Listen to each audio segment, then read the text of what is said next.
Greetings, everyone. Welcome to Hex and Harmony Magical Space. Glad everybody's here. Hope everyone is at peace in your world. We are continuing on our journey through the elements, and today we are talking about fire.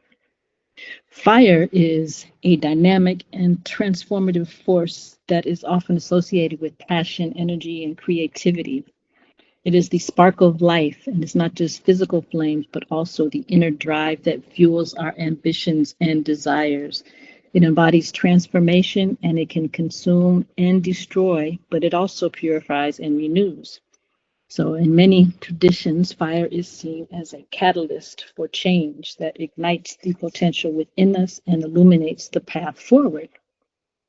So, sometimes when we think about fire, again, we talked about passion and motivation. You got transformation. In some respects, it can be connected to intuition and insight, and it is also in connection with the divine. And it's all seen as a bridge between the earth and the divine. And it's often used in rituals to honor deities, invoke protection, and manifest intentions.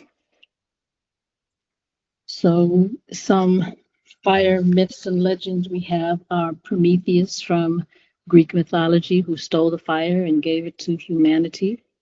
And this highlights the duality of fire as a symbol of knowledge and enlightenment. We've got Kagutsuchi from Japan, who is the fire of God, and his his birth caused the death of his mother. And this illustrates how fire can be destructive. We have Hephaestus and Vulcan from Greek and Roman, who are the gods of fire and craftsmanship. And this also talks about transformation. And one myth that we have that crosses many cultures is of the phoenix, which is the legendary bird that recycles and regenerates, being reborn from the ashes. And this speaks again to renewal, transformation, and immortality. So some lesser ways we use fire is for cooking. So that shows transformation and creativity when you're making your meals. We use fire for candles and for lighting to bring ambience and warmth to our homes and promoting relaxation and focus. Use it in celebration with fireworks and to symbolize joy and renewal. So, our first thing we would like to discuss is, if fire could talk, what stories do you think it would tell?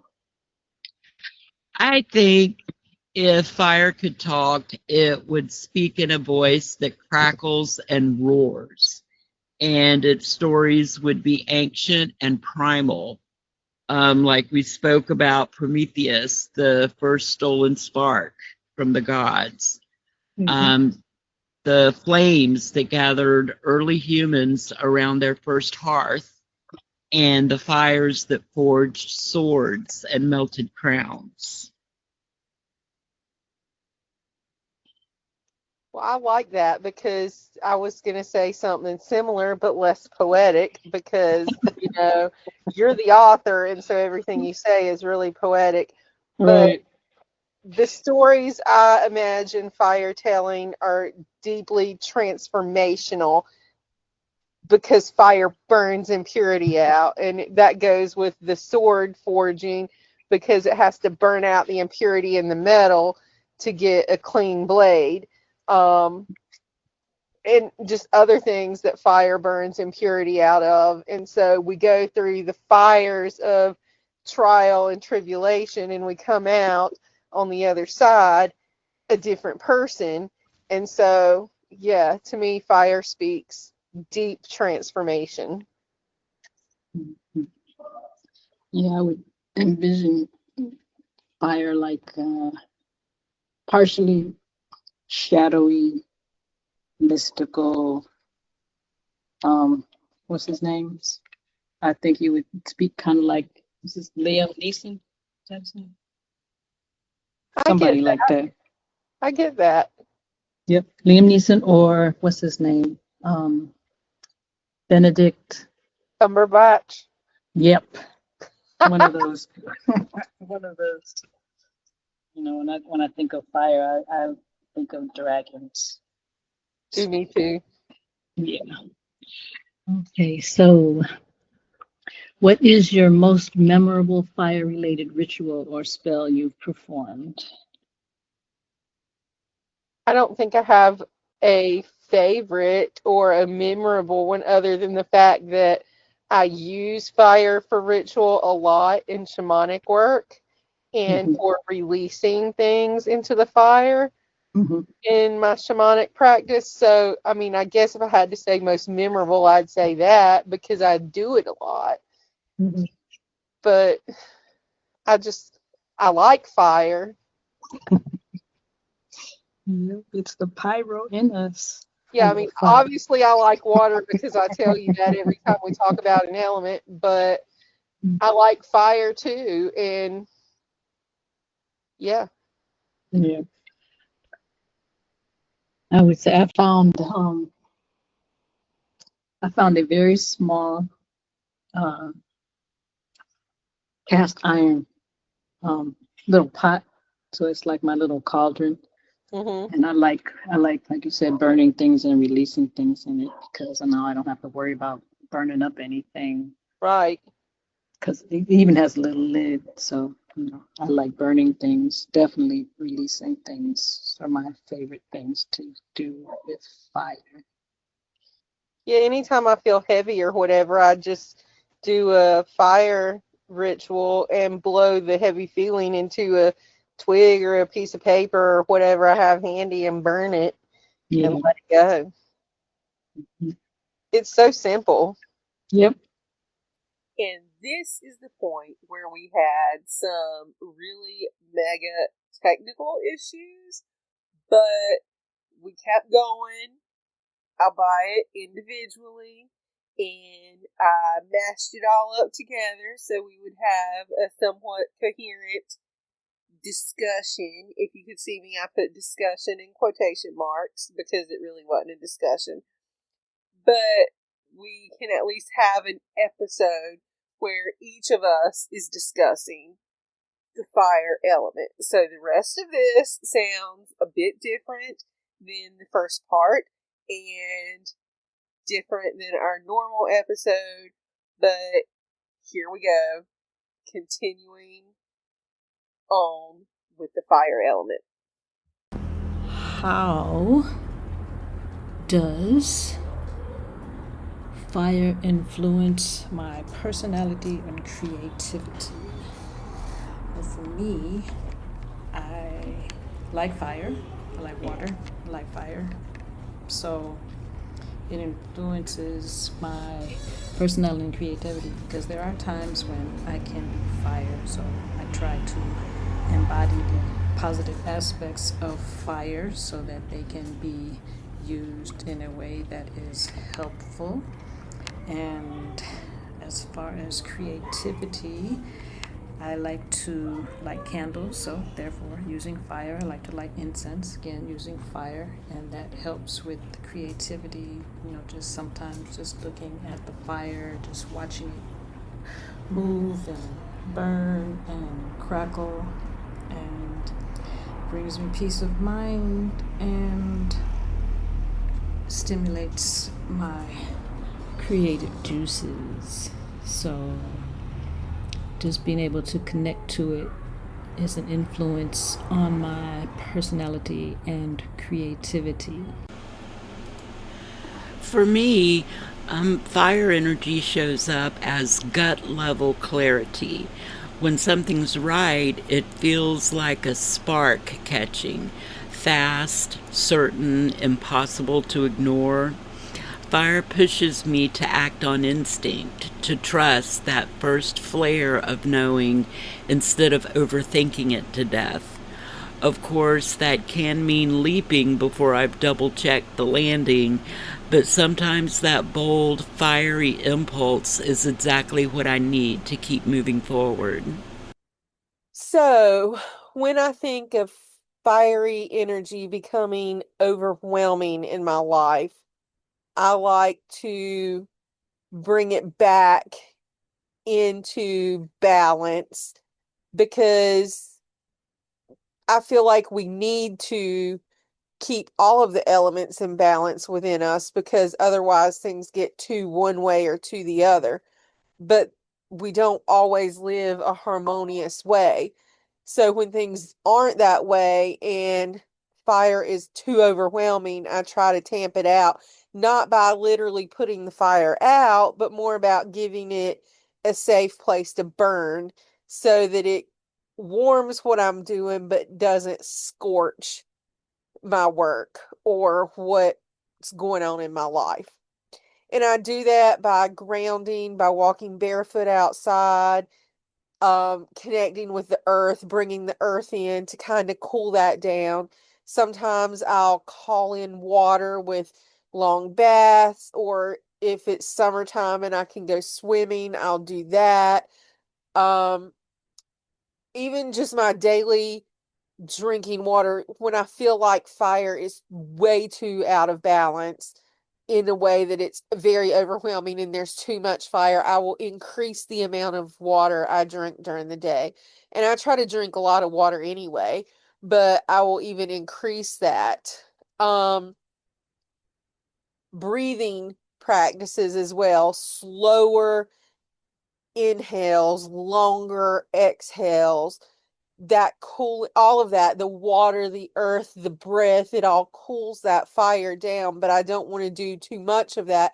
So I might pick one of those elements to bring more of in to kind of cool the fire down without putting it out. Because if I bring all those in, then it's likely to stop the fire. And I don't want to do that because then it's out of balance in another way. If I had to choose a color to represent my personal fire energy, what would it be?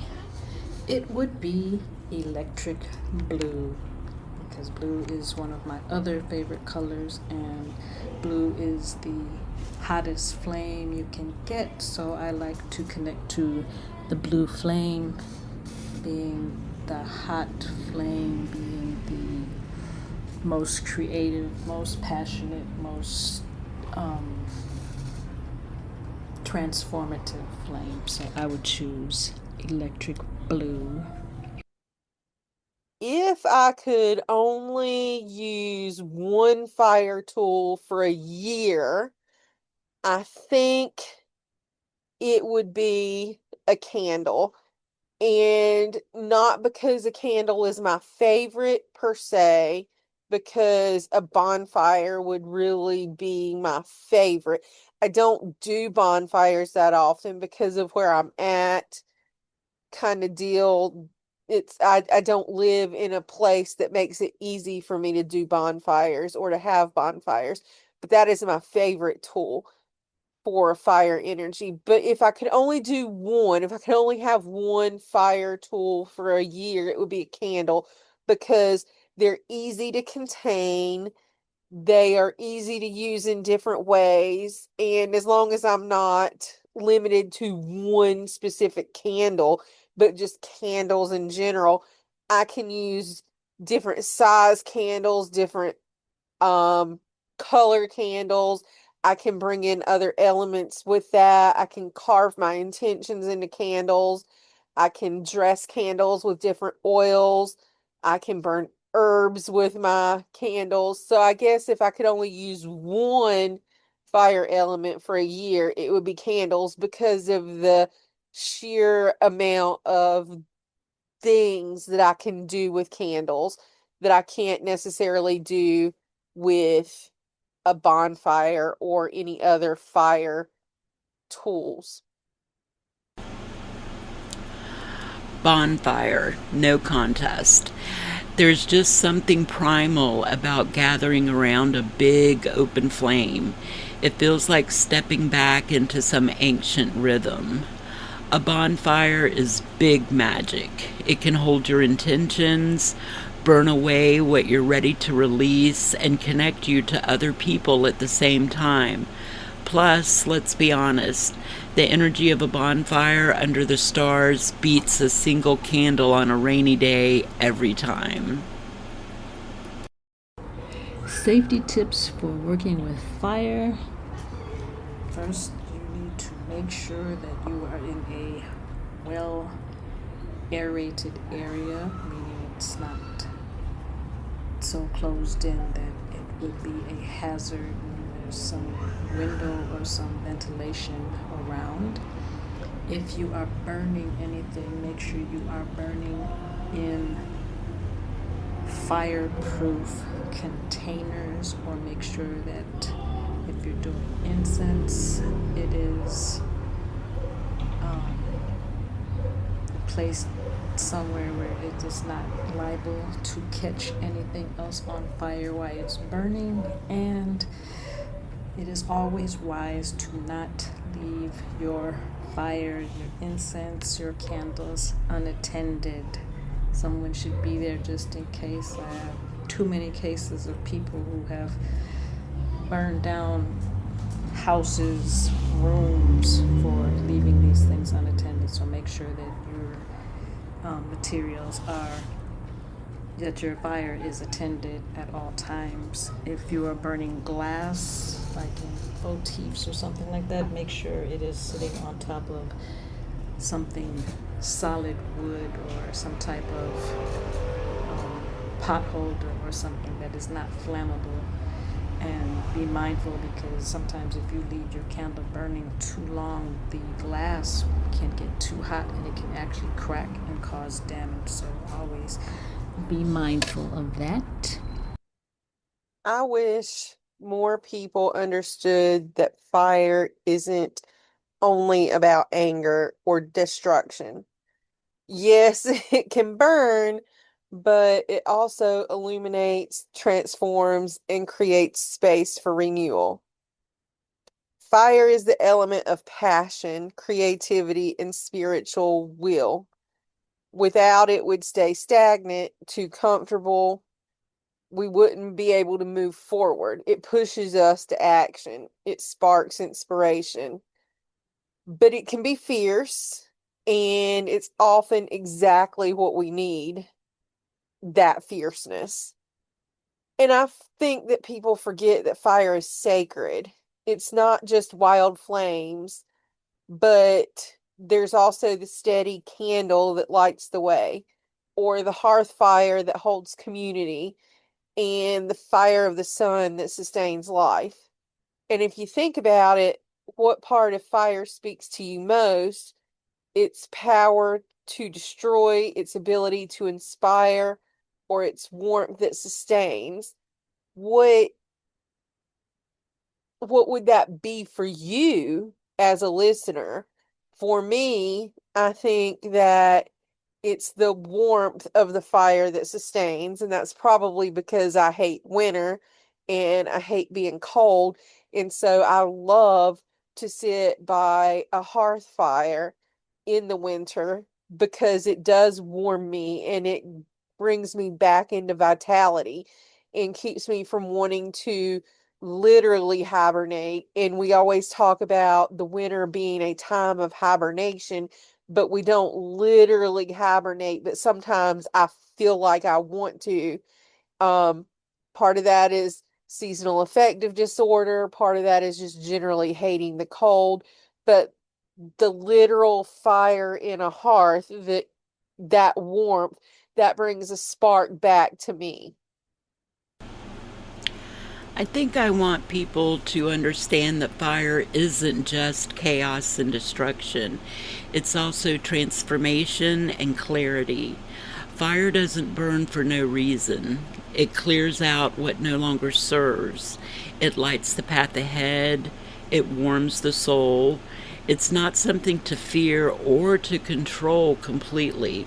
It's something to respect and work with like a wild but powerful ally.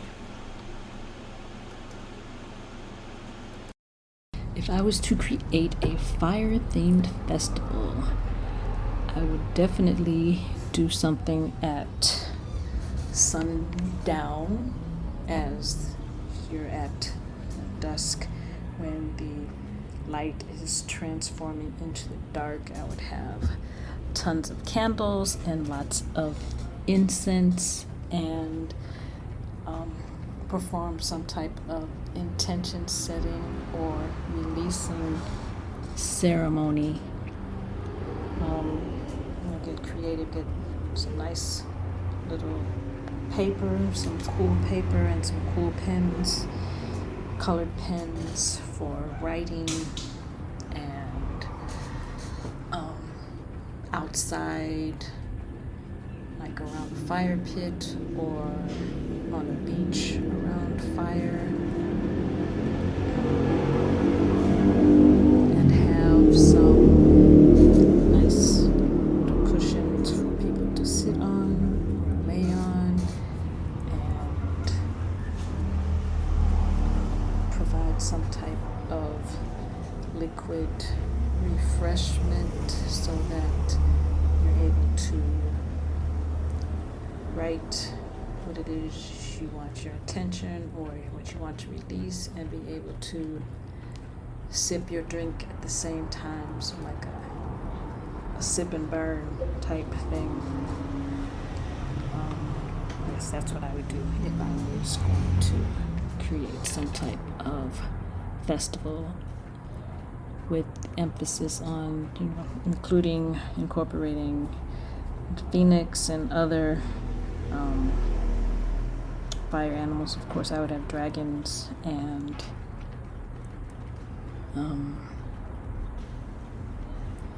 some type of sound bath situation also. So that is what I would do. Peace. So my go-to fire spell or fire charm for manifesting my desires is carving my intention into a candle and letting it burn.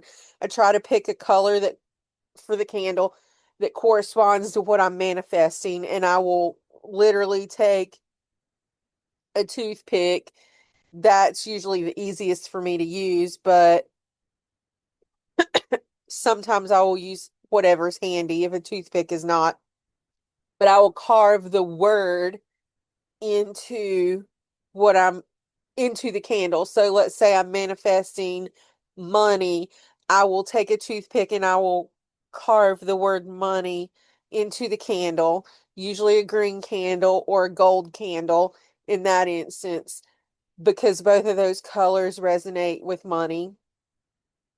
Or I will carve little dollar signs into the candle, maybe both, depending on the size of the candle. If I need to manifest a certain amount of money, I might carve the number into the candle. So that's usually my go-to thing for fire when I'm manifesting. I will carve what I'm trying to manifest into the candle and let it burn.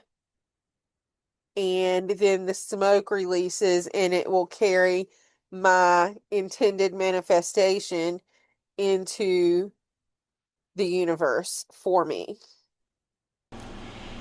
If fire could talk, it would speak in a voice that crackles and roars. Its stories would be ancient and primal.